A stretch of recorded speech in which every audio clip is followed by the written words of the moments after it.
Et bonsoir à tous et bienvenue dans le club Objectif Gare, votre rendez-vous d'information et de retour en direct chaque soir de la semaine pour faire le point sur l'actualité du Gard dans la journée. Vous étiez à Riyad, en Arabie Saoudite, et on a vu les larmes, on a vu l'émotion, ce moment exceptionnel que vous avez vécu et qu'on a tous partagé avec vous derrière l'écran puisque l'UNESCO faisait une retransmission en direct. C'était un grand moment d'émotion effectivement pour moi et pour l'équipe, puisqu'effectivement, j'étais avec mon équipe, avec Marie Bourgade et toute l'équipe qui nous suivait, et je crois qu'on a vécu un moment intense, puisqu'effectivement, tous les ambassadeurs qui étaient là sont venus me féliciter et me remercier. Je crois que c'était un moment qu'on n'oublie pas. Monsieur le maire, Madame Dumas, vous en aurez besoin en 2026 vous vous présentez à nouveau? Est-ce que tu as l'intention d'être candidate aux législatives?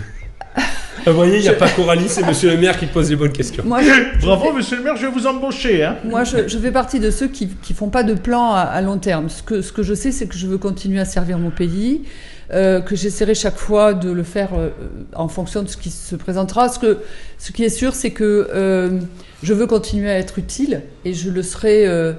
Voilà, je ne sais pas ce qui se passera. Vous savez, moi, je considère toujours que nous sommes des mortels donc je ne fais pas de plan sur la comète parce que nous vivons dans un monde qui est quand même très perturbé. Donc oui, je continuerai à servir mon pays. Monsieur le maire, en 2026, si vous y retournez, je ne sais pas encore. Vous prendrez Françoise Dumas sur votre liste? Pourquoi pas? Elle a failli venir déjà en 2014, je crois. Ça a été juste qu'elle vienne au dernier moment. Elle s'est désistée, mais... Bon, vous êtes en forme pour 2026. On ne sait jamais. La place était déjà prise en 2014. Oui. C'est à vous de poser une question à Julien Plantier, votre premier adjoint. Bon, ça c'est compliqué un petit peu parce que... Qu'est-ce que vous avez lui demander à Julien Plantier? Il sera là demain, il y répondra en direct. Je vais lui demander d'être un peu plus présent sur sa délégation et d'être un peu plus au contact de la population. Monsieur Plantier, hier dans l'émission, notre invité était le maire de Nîmes, que vous connaissez bien, vous venez d'en parler à l'instant. Il vous a laissé un petit message, je vous propose tout de suite de le découvrir. Vous allez lui demander à Julien Plantier. Il sera là demain, il y répondra en direct.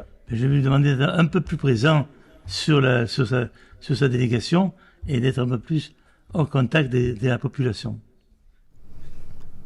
Julien Plantier, qu'est-ce que vous avez à répondre au maire de Nîmes, Jean-Paul Fournier? Vous parliez d'héritage il y a quelques instants. Je reconnais bien là son exigence vis-à-vis des personnes qui sont à ses côtés. Je crois qu'aujourd'hui, maintenant, qu'est-ce qu'il essaye de dire à travers ce message? C'est-à-dire qu'il souhaite que l'ensemble de ses élus qui l'entourent soient dans une démarche la plus optimale possible pour mener à bien leur mandat. Et je sais très bien une certaine bienveillance par rapport à ces propos qui ont été dits.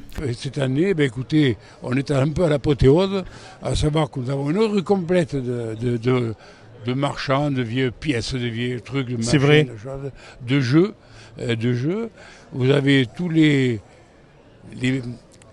tenues de guerriers de l'époque qui sont dans la forme avec les instruments.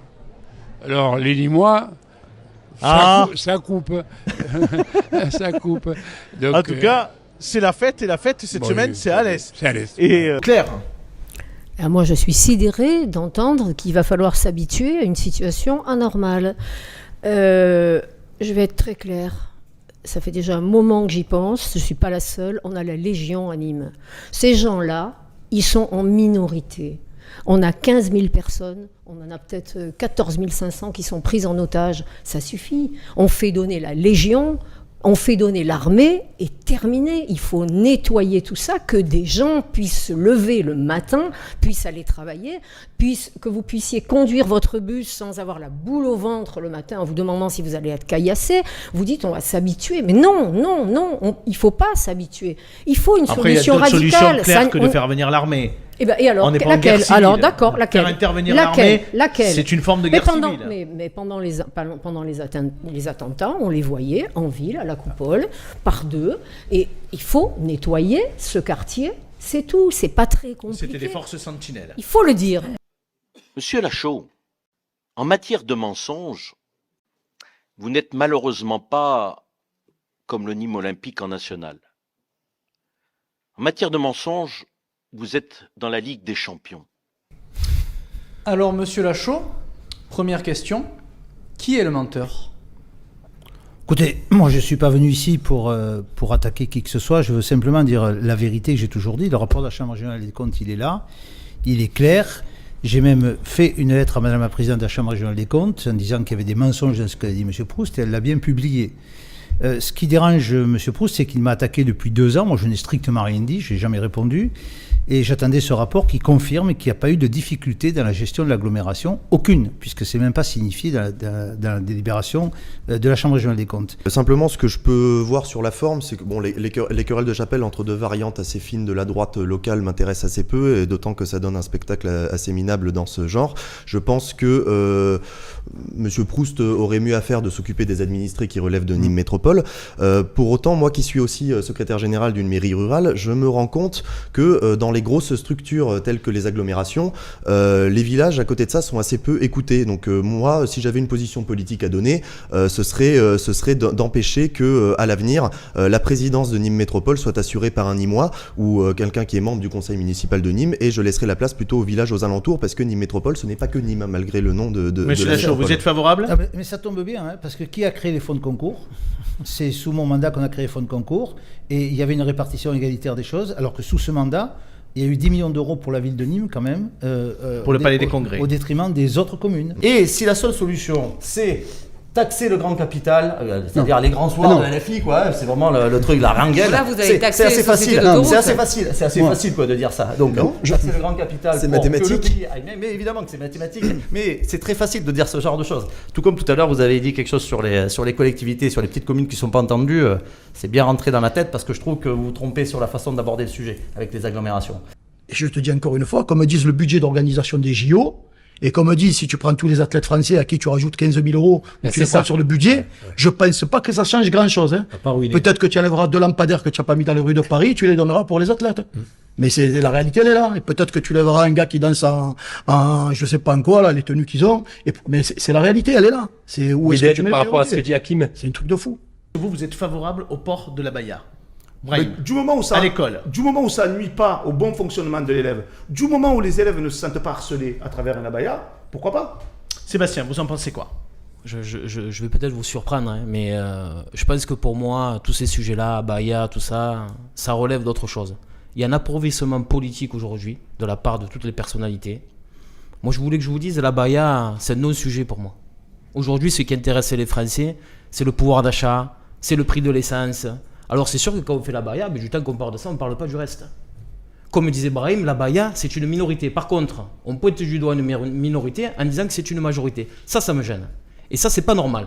Quand on fait partie de l'État, qu'on est une personnalité politique, de jouer avec ça. Parce qu'on fait monter le RN. Qu'on continue à avoir des sujets comme ça, on viendra pleurer dans quelques temps aux prochaines élections. Et ça m'énerve. On a vécu un week-end extrêmement difficile et nous continuons à vivre. Est-ce qu'il fallait annuler? Est-ce que vous pensez que c'était la bonne décision? Moi, j'ai pas les éléments qui le disent. Par contre, ce qui me paraît difficile, c'est de dire, j'ai entendu les propos de M. le maire ou de Yohann Gillet, il y a aussi des victimes en ce moment palestiniennes. Je pense qu'on devrait surtout se mobiliser, et il devrait y avoir beaucoup de rassemblements pour la paix aujourd'hui, pour un cessez-le-feu, parce que sinon on va rajouter des morts aux morts et de la misère à la misère. Et donc j'espère qu'on n'est pas en train de faire de la politique politicienne sur cette situation. Le Hamas, je le rappelle, est une branche des frères musulmans. C'est une organisation qui a été reconnue comme terroriste depuis 2003, c'est pas d'aujourd'hui. Donc je crois que les choses doivent être extrêmement claires. Contre des gens qui sont des terroristes, je crois qu'il n'y a pas de soutien à avoir. Mais personne ne soutient le Hamas. Personne ne soutient le Hamas. Que les choses soient extrêmement claires. Ouais. Donc à partir de là... Après, est-ce que franchement, la manifestation de ce soir, il y avait un vrai risque, honnêtement? Est-ce que les gens n'ont pas le droit, à un moment donné, de se positionner pacifiquement pour dire que ce qui se déroule à l'heure actuelle, que ce soit en Israël ou que ce soit à Gaza, aujourd'hui, attriste le monde? Est-ce que ça, on peut le dire? Abdel, ne soyons pas naïfs. Il y a aussi des sous-entendus et des petites sous-idées purement électoralistes. Mais vous avez des sous-entendus aussi, monsieur Tolel, là, sur ce sujet-là. L'extrême droite a beaucoup de sous-entendus en voulant faire revivre ici un conflit de civilisation qui n'existe pas, alors qu'on est dans un conflit politique instrumentalisé par un groupe terroriste religieux, vous l'avez dit, mais un conflit politique. Donc je pense qu'il faut revenir à la raison, à la lucidité, écouter ceux qui savent. Et évidemment, le Hamas a été instrumentalisé aussi par Israël à un moment donné quand il avait besoin d'affaiblir l'autorité palestinienne, et évidemment le Hamas qui est un mouvement terroriste, et je le dénonce avec force et sans aucune ambiguïté, fait aussi beaucoup de mal aux Palestiniens. Moi je suis aux côtés du peuple palestinien comme aux côtés du peuple israélien qui subissent des gouvernements qui sont des gouvernements extrémistes, l'extrême droite d'un côté, l'extrême terrorisme de l'autre, et il faut qu'on sorte de ça. Donc je pense qu'aujourd'hui, la France, et ça n'a pas été fait par le gouvernement qui dit aujourd'hui se tenir sans condition à côté d'Israël, je pense que c'est grave dans la situation où on trouve Gaza aujourd'hui. Il faut que la France reprenne une voie diplomatique forte pour affirmer ce qu'elle a toujours affirmé aux yeux du monde et trouver une solution enfin qui passe d'abord par un cessez-le-feu. Tu joues à l'Est, tu as été formé à l'Est, tu vas à Rousson. On peut imaginer que des joueurs formés à Rousson viennent à l'Olympique d'Alès. Ce sont des liens qui sont évidents. Voilà. Mousse, ça peut être une fierté de voir des joueurs formés à l'Est. Moi je vais répondre quand même à M. Maloroni parce qu'on n'a pas de lien avec l'OAC. Ce que vous dites, M. Maloroni, c'est pas vrai ce que vous dites. On n'a aucun lien et vous le savez très bien. Je suis sûr que vous ne savez même pas où est le stade de Rousseau. Donc ne dites pas en plateau comme ça qu'on a des liens parce qu'on n'a aucun lien. Si fin juillet on vous aviez dit vous serez 5e après 10 journées, qu'est-ce que vous auriez répondu ? J'aurais signé tout de suite. Après, je vous cache pas, alors attention, c'est pas péjoratif ce que je vais dire là. Je pense que parfois en football, il faut avoir un plan A, mais il faut aussi avoir un plan B. Aujourd'hui, le plan B, il est compliqué. On n'a qu'un seul attaquant de pointe. Donc, être un plan C du coup alors ? Déjà essayer de trouver le plan B.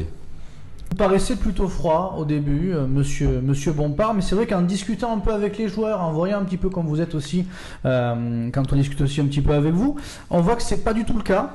Quel est le vrai visage en fait de Frédéric Bompard ? Celui que vous êtes en train de découvrir. Là. Voilà. Non, il vous a fallu peut-être du temps aussi pour s'adapter à l'environnement. Mais je vais vous dire, je suis un entraîneur affectif. C'est ce que nous disent les joueurs d'ailleurs quand on discute un petit peu avec eux, donc oui, c'est la vérité, oui, c'est ce que nous disent. Une main de fer dans un gant de velours, c'est pas comme ça qu'on dit ?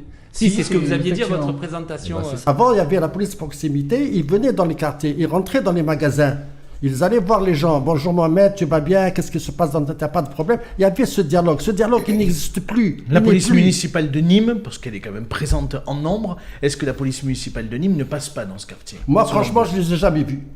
Je vous le dis en toute honnêteté. Il doit passer peut-être au moment où je ne suis pas, mais quand je parle avec les commerçants, je vous dis, la galerie Wagner, il y a 50% presque de commerçants qui ont fermé, mais quand je parle avec eux, est-ce que vous avez vu ? Rien. Il y a des gendarmes maintenant qui viennent le matin, ils contrôlent, et je leur dis, franchement, ce sont des gens dont le comportement est impeccable, parce que quand il y a des personnes âgées, ils ne les contrôlent pas, ils ne les ennuient pas. La NUPES, c'est pas LFI. C'est plusieurs. Le problème, c'est que c'est plusieurs composantes. La NUPES. Mais si le problème, c'est que les médias ne tendent le micro qu'à LFI. Tendez le micro au Parti socialiste, tendez le micro aux écologistes, tendez le micro au Parti communiste. Vous verrez que vous aurez d'autres réponses. Alors le Parti communiste, Fabien Roussel a eu le courage de claquer la porte. Et d'ailleurs, dans une interview que j'ai donnée début juillet, j'ai dit que je préférais 1000 fois le discours de Fabien Roussel que de celui de Mélenchon.